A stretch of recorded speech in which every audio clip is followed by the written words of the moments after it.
কোনো অবজারভার নেই, কোনো অবজারভার মডেল তৃণমূল কংগ্রেসে নেই। অবজারভার, ভাঙড়ের অবজারভার, কাইজার নাম না বললেও আমি বলে দিচ্ছি যিনি ভাঙড়ের অবজারভার বলে দাবি করছেন। কি আছে অবজারভার সে দেখা পর্যন্ত আমাদের প্রাণহানির, প্রাণে মারার চেষ্টা করছে। ভাঙড়ের কত মানুষের লাশ নিলে ও শান্ত হবে তৃণমূল কংগ্রেস কর্মীদের? এই রাজ্জাকের মতো আরো কত মার্ডার চাইছে, যে মার্ডার করবো তৃণমূলের লোকদের, ও তো কিছু যায় আসে না। ওর না ঘর এখানে, না ওর বাড়ি এখানে, না ওর আত্মীয় আছে এখানে, ওর কে কিচ্ছু নেই, ওর কিচ্ছু যায় আসে না। ও ভাঙড়ের মানুষের লাশ নিয়ে হোলি খেলা করতে চাচ্ছে এবং বিরোধীদের নামে কেস চাপিয়ে তাদেরকে মিথ্যা কেসে জেলে পাঠাতে চাইছে। ভাঙড় খালি করে ও জিতে দলকে উপহার দেবে, দেখো আমি ভাঙড় উপহার দিছি। মানে ভাঙড় মানুষের কত আমার সাপোর্টে আছে। কয়েকটা চোট্টা বাঁদর ছাড়া, তৃণমূলের তোলাবাস কয়েকটা চোট্টা বাঁদর ছাড়া ওর সাথে সাধারণ মানুষ নেই, ভাঙড়ের মানুষ। এটা আপনারা আমার সঙ্গে একবার কিনা বলুন। তাহলে এই তোলাবাজের বিরুদ্ধে, খুনির বিরুদ্ধে আমরা ভাঙড়ের মানুষ, যারা ফুরপুরাপন্থী মানুষ, ফুরপুরা শরীফকে ছাড়ছে না। ফুরপুরা শরীফ একটা আলাদা সত্তা, আইএসএফ একটা আলাদা সত্তা, ওটাকে গুলিয়ে ফুরপুরা শরীফের নামে কালিমা লিপ্ত করছে। আমি নিজে মেজো হুজুরের হাতে মুরিদান, আমার পরিবার মুরিদান, আরাবুলদা মুরিদান, আপনারা মুসলিম যারা আছে সবাই মুরিদান। তো কি চাইছে কি, যে আমাদের ধর্মস্থানে মানে আঘাত আনছে। তো এই লোকটার বিরুদ্ধে টোটাল ভাঙড়ের এই গাজীপুর থেকে আর ওদিকে সেই ছায়াটি অবধি এই বিস্তীর্ণ ভাঙড় বিধানসভার এরিয়ার একটা লোক ওকে যদি ভদ্রভাবে সমর্থন করে, তাহলে মনে করব আমরা মানুষ না, আমরা ভাঙড়ের মানুষ না। যদি আমরা ভাঙড়ের প্রকৃত বাসিন্দা হই, আমরা ভাঙড়ের মানুষ হই, এই লোকটার বিরুদ্ধে আমাদের জিয়ার জারি থাকবে আপ টু 2026 অব্দি। ওরে দেখে ছাড়া হবে, ওরে দেখে ছাড়া হবে। কত কম আছে, দল ওরে কত সাপোর্ট দেয়, আমাদের জেল ছাড়া দিবারে দেখি। মিথ্যে ভাবে এই লোকটাকে সাসপেন্ড করেছে। আমার বয়ে গেছে আমাকে সাসপেন্ড করে দেয়, আমার কিছু যায় আসে না। আমার বয়ে গেছে, আমি আমার এই দলের ফলোয়ার আমি ধার দেয় না বলে আজ আরাবুলদার পাশে বসেছি। আজকের আরাবুলদার পাশে বসেছি এই কারণে যে আমার যা ব্যবস্থা নেয়নি, আমি এই লোকটার পাশে আছি। আমি এই লোকটার পাশে থাকবো, দেখি ওর কত বড় দম আছে। ও কি করে ভাঙড়ে সাধারণ মানুষকে নিয়ে বলছে এই করবে সেই করে, তো করে দেখাক, করে দেখাক। সবাই জানে, প্রত্যেকে জানে ভাঙড়ের যিনি আছেন দল দল দল মনোনীত বলে এখন বিরাট কিছু করছে। আমরা কি করি, আমার অপরাধটা কি? আমার অপরাধটা কি যে আমার বাড়িতে গিয়ে আমার মার্ডার করে দেবে, খুন করে দেবে, হুমকি দেখাচ্ছে লোকজন নিয়ে। তার ভিডিও ফুটেজ পুলিশকে দিয়েছে, পুলিশ অ্যাকশন নেয়নি, এখনো কেস হয়নি। আপনারা ভাবতে পারেন এখনো কেস হয়নি, এখনো কেস হয়নি। আমি কোনো ভয় করি না, আমার একটা, আমি এখনো দলের তকমা আমার গায়ে আছে না, আমার দলের তক, আমি দলীয় শৃঙ্খলা মেনে চলি। আমাকে উত্তেজিত করাবেন না, আমি দলীয় শৃঙ্খলা মেনে করে এখনো আমি সংযত রয়েছি যতটা পেরেছি। আরে অবজারভার, ভাঙড়ের অবজারভার, কাইজার নাম না বললেও আমি বলে দিচ্ছি যিনি ভাঙড়ের অবজারভার বলে দাবি করছেন। কি আছে অবজারভার সে দেখা আপনি বলছেন যে আপনি এবং কাইজার আহমেদ তারা ভাঙড়ের তৃণমূলটা প্রতিষ্ঠা করেছে, তৃণমূলকে নিয়ে এসেছিল।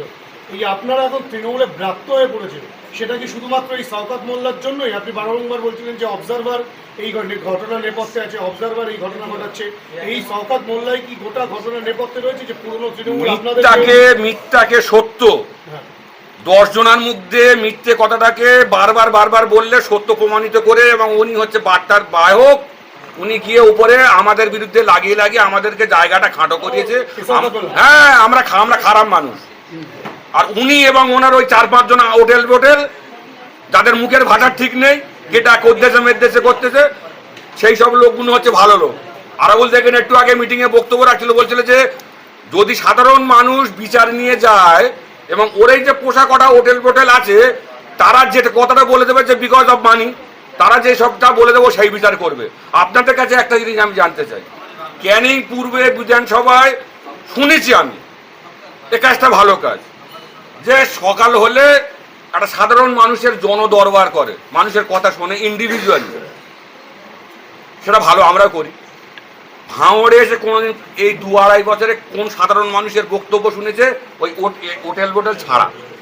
একটা উদাহরণ করে দেখা, কোনোদিন সাধারণ মানুষের কথা শুনিনি। কোন বুথে কি হচ্ছে, আম পাবলিক গিয়ে বলবে যে তোর পাশে যারা বসে রয়েছে তারাই তো খুনি, তারাই তো তোলাবাস, তারাই তো অত্যাচারী। তার সামনে কি করে বলবো সাধারণ মানুষ? এই স্পেস এই জায়গাও কোনোদিন করে ওর দেখার দরকার নেই। ওর দেখার দরকার এখান থেকে মধুর ভাড় তুলে নিয়ে যাও, আর লুটপুট করে মানুষ খুন করে মানুষকে ভয় দেখিয়ে এখান থেকে আমি মানে ওদিকে যে রাজত্ব কায়েম করে কি যেখানে সেম জিনিস করো। ভাঙড়ের মানুষ অত বোকা আর অত ভীতু নাকি? তুমি যেটা মনে করবে সেটাই হবে। সেদিন চলে গেছে বাবা, এখন ব্যর্থতা না, আমাদের ব্যর্থতা নয়, এটা মেকিং অফ পলিসির ব্যর্থতা। আমরা সেই জায়গায় আমরা সাথ দিতে পারিনি।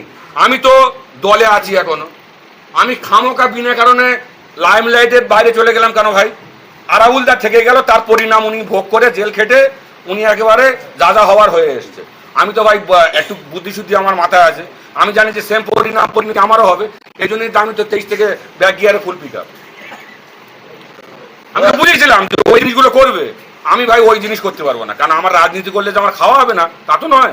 এই যেমন আমি জানি যে করবে এ লোক, যেমন লোক, তার সঙ্গে এই খুন মার্ডারের রাজনীতি আমি করতে পারবো না। এই কারণে আমি সরে গেছিলাম। আমি যদি আজ মনে করি দলের ঝান্ডা নিয়ে 10টা লোক নিয়ে আমি মিটিং মিছিল করতে পারি, আমি করি না। না, আমার কোনো ইচ্ছা নেই। আপনি বক্তব্য রাখছেন শওকত মোল্লার বিরুদ্ধে বা দলকে নিয়ে ভেবে আপনারা প্রেস কনফারেন্সও করছেন, আবারও ফিরে আসার কারণটা কি? মানে এই ক্ষেত্রে আমি প্রতিবাদ করছি অন্যায়ের অনলি। আমার অফিস ভাঙচুর এবং আমার বাড়িতে অ্যাটাকের প্রতিবাদ করছি অনলি। ওরা যে বলছে যে ইলেকশন এসছে আবার আখড়াতে কিছু নেতার দল করবে বলে হাই হালুম করছে, আমি সে লোক নই রে বাবা, আমি সে লোক নই। এই ভাঙড়ের সিপিএম এর বিরুদ্ধে অন্যায়ের প্রতিবাদ করে সিপিএমকে এখান থেকে হটিয়েছিলাম। আমার কোনো স্বার্থ ছিল না, সাধারণ মানুষের স্বার্থ দেখেছিলাম। মানুষ যাতে ভালোভাবে থাকতে পারে, এখানে যাতে গণতন্ত্র প্রতিষ্ঠিত হতে পারে। ওর মতো লোক এখানে এসে গণতন্ত্র লুট করছে, সাধারণ মানুষের কথা ভাবে না। দাদা, জেলার একাধিক জায়গায় জাহাঙ্গীর খান প্রোগ্রাম করছে, ভাঙড়েও কি আগামী দিন কোনো প্রোগ্রাম? এইসব নিয়ে আমার কোনো কনসার্ন নেই। কে কোথায় প্রোগ্রাম করছে, কোথায় যাচ্ছে, আমি এরকম খবর রাখি। একটা প্রশ্ন, 2026-এ বিধানসভা ভোট, এই আসন্ন ভোটকে মাথায় রেখে আপনি কাইজার আহমেদ এবং আপনার পাশে বসে থাকা আরাবুল ইসলাম, আপনাদের লক্ষ্যটা কি? শওকত মোল্লা তৃণমূল বাহিনীকে হাঁটানো না বিরোধীদেরকে পর্যদস্ত করা, কোনটা? আপাতত লক্ষ্য, যেটা প্রথম থেকেই বলে এসেছি, যে ওর বিরোধিতা আমরা করবই। শওকত মোল্লা আমরা ওকে চাই না।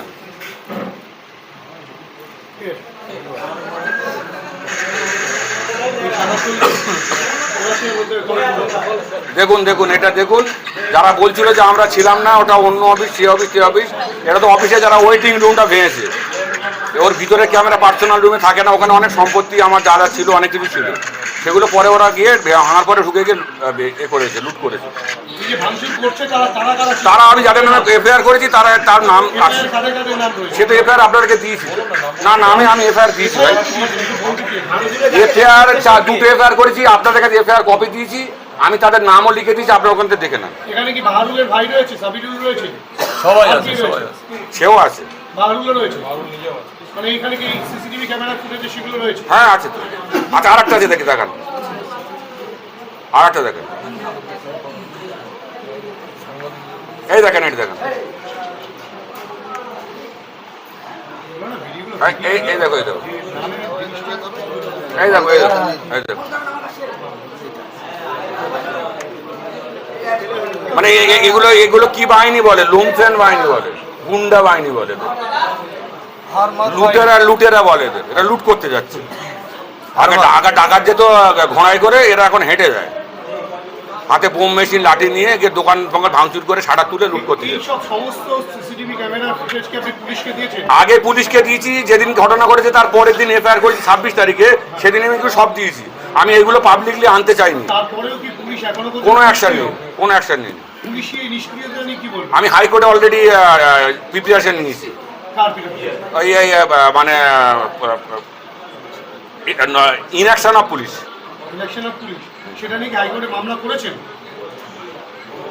মানে গতকাল গিয়ে আমি ওকালতনামায় সই করে এসেছি।